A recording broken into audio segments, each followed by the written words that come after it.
Welcome everyone, or shall I say, bonjour mon ami. Today we're embarking on an incredible journey through the absolutely beyond opulent and historic Palace of Versailles. Get ready to be transported back in time as we explore the sumptuous halls, wildly intricate details, and fascinating history that makes Versailles a masterpiece of architecture, design, and drama. From the iconic Hall of Mirrors to the mind-boggling gardens, we're in for a treat! So don't forget to hit that subscribe button and give this video a thumbs up. I have to introduce you to my new boyfriend. Please meet Lucian. He is so adorable. His knowledge of this place blew Ashley, Meg, and I away. Truly like a walking encyclopedia.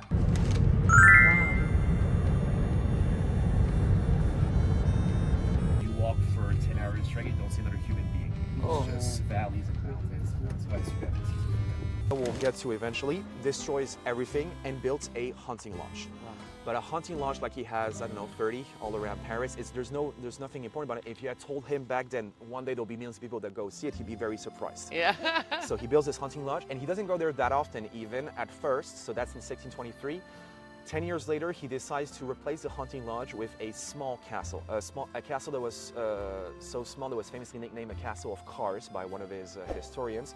And the reason for that is because he likes now to come over there with one of his mistresses. So it's a little bit nicer. And again, that's all it's supposed to be. It's not even in the top 10 of his residences in Paris or around. Sorbonne, universities in France, you have a right to go there if you have a high school degree. So all three of you can go to the Sorbonne tomorrow. Wow. That's not hard. The hard part is to graduate. Everybody can be a student almost. When I was in the Sorbonne though, every year the success rate was below 30%. So it's like a big pyramid system. Year one, you're 40,000. Year two, you're a lot less. Year three, even less than that. 4 or 5. So that's how the Sorbonne works. The water comes out of little sculptures that are meant to look like the flowers of water lilies over here.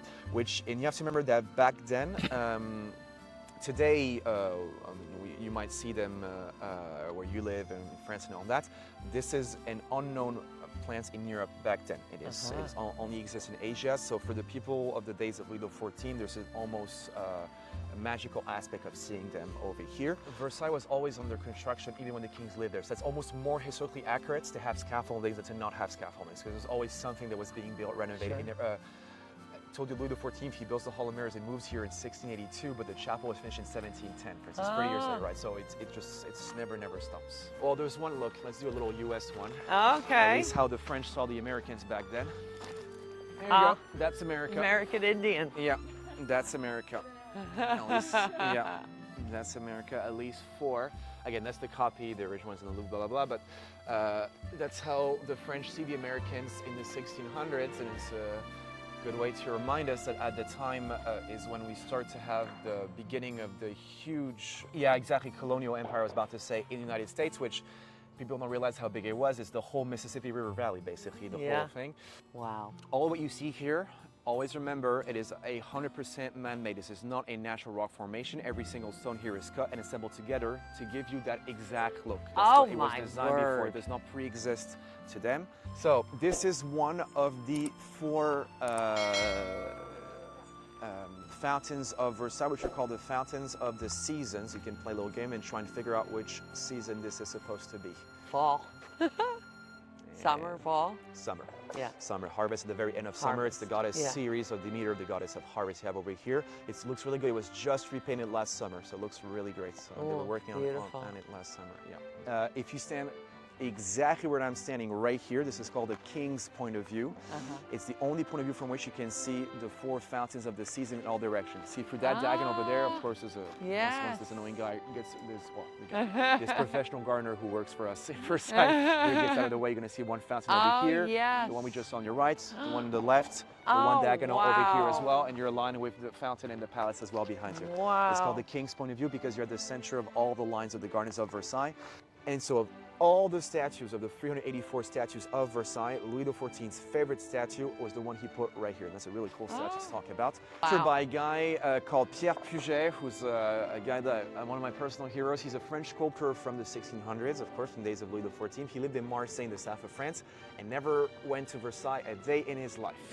He felt he was important enough to just send his stuff and let the king deal with it. So he never even went here to see it, didn't care about it. He just did his whole career in Marseille. And here he decided for this subject. So this subject is called Milo of Crotona. He's a guy that really existed, that came from Crotona in Sicily. And until Michael Phelps, he had the record for most Olympic medals. So he kept that record for 2,500 years until Michael Phelps beat him. Wow. So Michael Phelps had a bit more competitions than that guy. How cool is this? Yeah, it's the grandiose sound to announce Wow. it. Ta-da. It's going to start very soon in 3, 2, 1, go. Oh my God.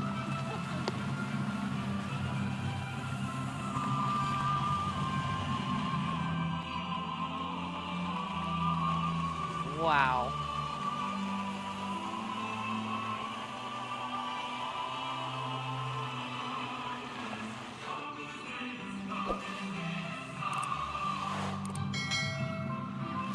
It's like a show. Meg, are you getting this? Yeah. Maybe you should be right here in the middle.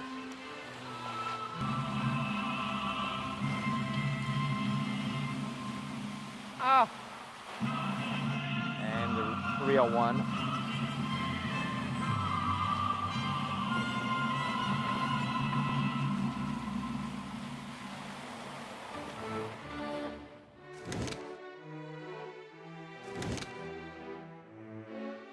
The Sistine Chapel famously was painted by Michelangelo, and he famously painted it. You know, he went all the way up there, painting the ceiling.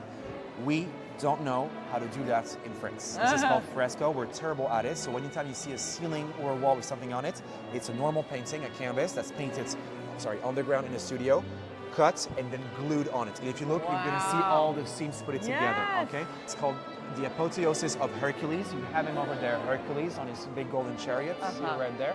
He's about to meet with his dad, Zeus or Jupiter, who's wearing pink, with under whom you have a little eagle, which is a symbol right there. This marble pilaster, one comes from the Pyrenees, which is the mountain chain that separates France from Spain. That's what, 450, 500 miles away from here.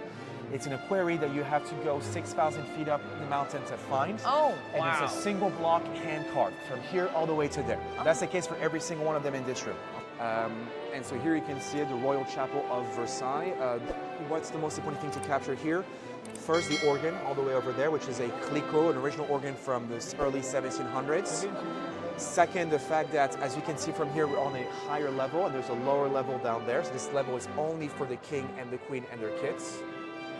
And finally, it's the ceiling, which is also made of mounted on canvas, so glued paintings on the ceiling, which is in 3 parts. You have the Ascension of Christ in the back over here. Church is a public place of worship. You're all welcome by God, not a chapel. This is a royal chapel. It is for the king, the queen, their kids, plus those of the 4,000 people who have the privilege of watching them do stuff.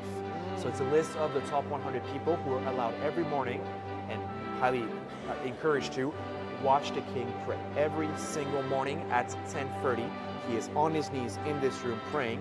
Everybody else is on the ground floor looking back at him, which means they are turning their back at the altar, because in this room he is more important than your bishop or your god. The more important thing is because you don't turn your back to the king, so just look at him. Recognize because he uses the head of a lion as a helmet. That's his thing. Beautiful, beautiful red marble that he was discussing earlier. This green. Oh my God, it's just I just love the composé. I'll destroy, which used to be right behind over here, and I'm going to show you, somebody made a model of it a couple of years back, and I took a picture of that model, and long story short, you can see what it used to look like. That's the original staircase you took back then to get here. Wow. See, so it's a tad more impressive than the one we saw before. Louis XIV has the longest wig that fall down all the way to his shoulders. With 15, they stop at the bottom of the ear, and 16, they stop at the top of the ear. 14, 15, 16. That's it. That's all you need to know. Okay. And so if you know the king, he also gives you the era and all that. So if you see the whole painting of it, you can kind of tell if it's under Louis XIV, 15, or 16. Sitting on his throne right now his head would be under the ground right there. That's how massive it was. It was 7 feet tall, made out of silver. The whole thing was sculpted silver. He had to sell it himself to pay for one of his wars. I want you to sum up all the great stuff I've been doing since 1661 until he won that war in 1678 at the age of 40. So every single painting on the ceiling sums up 17 years of him ruling the country. And the way you're supposed to go for it is it's supposed to disorient you. It goes 1661, 1662, 663, 4, 5, 6, 7, back and forth, back and forth, back and forth until 1672, the beginning of the war, hence the war room behind it, and 1678, we won, hence the peace room behind it on the other side. Marie Antoinette was the last queen to live in that room, so you're about to see her taste. She's the last one to renovate in that room, so it's her taste, so it's different. She still likes gold, don't worry, doesn't change much, but it's still her taste. We have a replica of Marie Antoinette's bed with a rooster on the side. You can see the rooster at the top right there because symbolically the future of France is made in that bed because that's where the kids are supposed to be conceived. On the headboard of the bed, you can see on the headboard of the bed, you can see between the roses a golden M and a blue A, which are embroidered over there. So this is where the Queen ate in public every night at 10:30 p.m. The King eats in public as well. They have their own rooms in case they don't get along with each other. Louis XIV never ate with his wife. He ate in his quarters. Louis XIV is a fun guy to watch eat in public because in 1 hour he has a 7-course meal and every single course is a buffet. That's fun to watch. There's a lot of stuff is going on there. Wow. His favorite dish was famously green peas. He ordered so much green peas one night, they would serve them on a platter like a pyramid.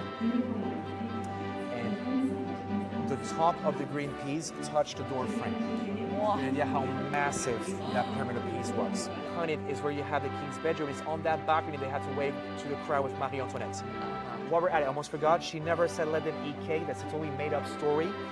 Supposedly she said it when she saw the woman arriving here from her balcony, from her bedroom, but she wasn't in the palace, she was in Trianon. Oh, so she was all the way on the other side over there, and she was actually sleeping in the gardens.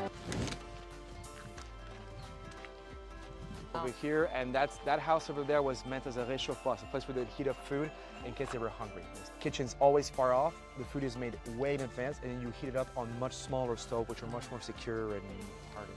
A little fence that was this high, and it was all apple trees. These gigantic apples hanging from trees that were trained this high. Yeah. Can you imagine? Yeah. Look at oh.